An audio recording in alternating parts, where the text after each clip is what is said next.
If I woke up tomorrow morning with absolutely zero investments, no crypto, no stocks, no retirement account, and I had to start completely fresh in 2026 right now, I would be absolutely terrified. Not because of the market, not because of the economy. I would be terrified because of the noise. If you open your phone right now, you're going to see so many headlines screaming at you. The market crash is coming.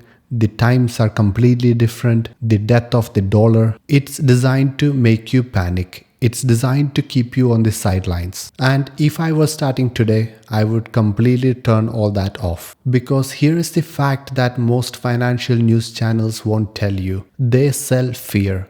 Fear gets clicks. Optimism is boring. But do you know what isn't boring?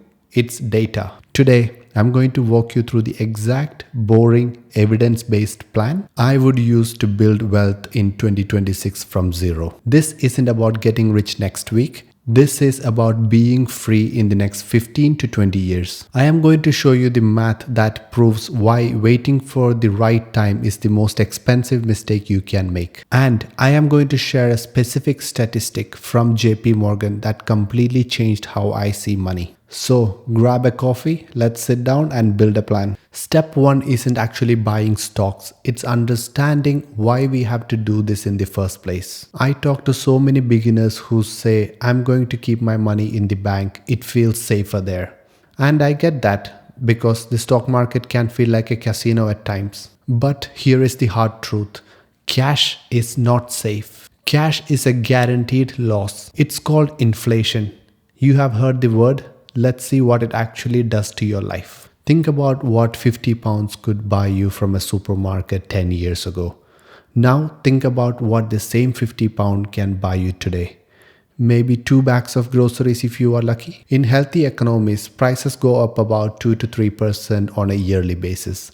That doesn't sound like much, but think about that in a 20 to 30 year time frame. It destroys your wealth. If you leave your money under a mattress or in a debit account without any interest, you aren't keeping your money, you are slowly shredding it. So, if you are starting to invest today, I would not see investing as a way to get rich, but instead as a survival mechanism. I have to invest just to keep my head above the water. Okay, so if cash is losing its value, where do we go from here? We need to harness the only power that actually matters in finance. Compound interest. Einstein reportedly called this the eighth wonder of the world. Here is the simplest way to explain it. Imagine a snowball at the top of a very long snowy hill. When you first roll it, it's very tiny, it's really hard to push. It picks up a little bit of snow, maybe an inch. But as it rolls, the surface area gets bigger. Now, every time it rolls, it picks up more snow than before. By the time it hits the bottom of the hill, it's an avalanche. Money works the exact same way. Let's give you a concrete example. Let's say you invest 300 pounds a month. That's it, just 10 pounds a day. Let's say you start this at the age of 25 and you continue until the age of 65 with an average stock market return of 8%, which is historically conservative. You wouldn't just have the money that you put in. You would have roughly 1 million pounds. But here is the kicker, and this is exactly why you should start today and not next year. If you wait just 10 years and start at the age of 35 instead of 25, you will not be getting the 1 million. You end up with about 450,000 pounds. Waiting those 10 years cost you more than £500,000. That is the cost of procrastination. That is why if I were starting in 2026, I would not wait until I knew more. I would start messy, I would start small, but I would start now. Before I log into a brokerage app and start buying things, I need to protect myself. If I was starting from scratch, I would follow a strict order of operation. First is the high interest debt. If I have credit card debt with around 20% interest or more, I am not an investor just yet. I am a debt destroyer. Think about it. The stock market returns can give you around 8 to 10% a year.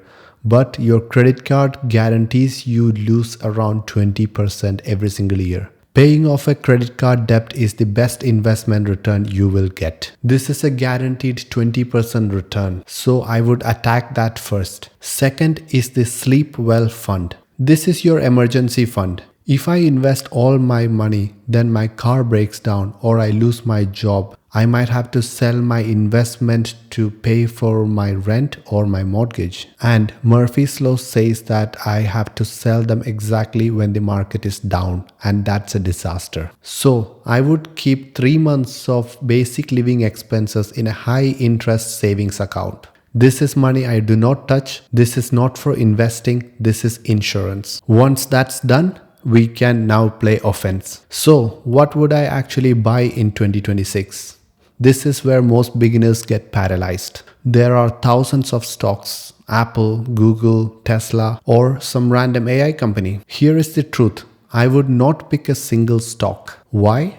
Because the data tells us that picking winners is almost impossible, even for the pros. There is a study called Spiva Scorecard. They track professional fund managers, people with Harvard degree, expensive software, and teams of analysts. Over a 15-year period, do you know what percentage of these professionals failed to beat the market average? Roughly 90% of them. If the professionals can't do it, I'm certainly not arrogant enough to think that I can do this on my spare time. So I wouldn't try to find the needle in the haystack. I would just buy the haystack. Think of this like a basket of companies. Instead of betting on one company, I buy a fund that holds 500 or 3,000 of the world's biggest companies. If one company goes bankrupt, then it's just a tiny speck in my basket of companies. And if a new company takes over the world, I automatically own a piece of it. I would set up a recurring buy-in into market funds like S&P 500 or a total world ETF. And I would just keep buying the same boring thing forever. Now we have a plan. Having a plan is easy, but sticking with it is the hard part. If I started investing in 2026, the hardest part would be managing my own psychology. Because the markets will crash. It will. It happens every few years. When that happens, your brain will scream, sell everything, save what you have left. This is called loss aversion. Psychologists have found that losing 1,000 pounds hurt twice as much as the joy of earning 1,000 pounds. We are wired to run away from pain. But here is the evidence that keeps me in the market, even when it's scary. JP Morgan Asset Management did a famous study on timing the market. They looked at a 20-year period. And if you stayed invested the whole time, you made around 9.5% a year. Your money grew significantly. But if you try to time the market and you lost just the 10 best days in the market, over those 20 years, your returns were cut in half. Just 10 days over 20 years. And here is the crazy part. 7 out of those 10 best days happened just 2 weeks within the worst performing days. The market crashes, everyone panics, and boom, the market comes right back up. If you sold during the panic, you locked in your losses and you missed the recovery. So if I was starting today, I would make a contract with myself that I will not sell out of fear. When the market drops, I will view it as a sale and I will buy more shares for cheaper. So this is the plan. Build a safety net so you never have to sell at the wrong time. Ignore the flashy news headlines. Buy the whole haystack using low-cost index funds. Automate it so you don't have to think about it. And never ever try to time the market. It's boring, it's not sexy, you won't sound like the genius at a cocktail party. But this is the strategy that actually works. If you are just starting in 2026, you are in a great position. You have time on your side. The best day to plant a tree was 20 years ago. The second best day is today. Don't overthink it, just start. Thanks for watching and I will see you on the next one.